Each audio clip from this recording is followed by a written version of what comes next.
গত এই ঠিক 5ই আগস্টের আগে সিচুয়েশনটা কি ছিল?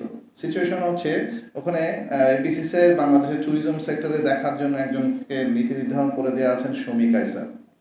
আমার ব্যক্তিগত একটা অভিজ্ঞতা বলি, আমি আজকে কত কয়েক বছর আগে একটি লাভ বাংলাদেশ নামে বাংলাদেশকে ব্র্যান্ডিং করার জন্য একটা প্রজেক্ট ট্যুরিজম বোর্ডের জন্য করেছিলাম।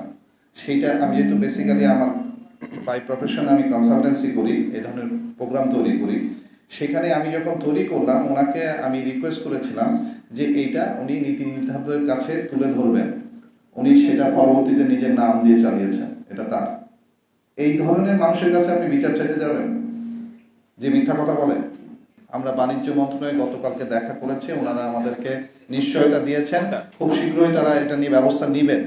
আমাদের এটা প্রেস কনফার্ম মানে হচ্ছে আমরা বাংলাদেশের মানুষকে জানাতে চাই যে তারা একটু আগ্রহ দেখাক যে ট্যুরিজম সেক্টরকে ডেভেলপমেন্ট করার জন্য, কারণ এই সেক্টরটা পরবর্তীতে আমাদের ইকোনমিক্সে একটা বড় ধারাবাহিকতা রাখতে পারে। আমি আপনাদের সকলের সহযোগিতার জন্য আমরা এই প্রেস কনফারেন্সটা করতে যাচ্ছি।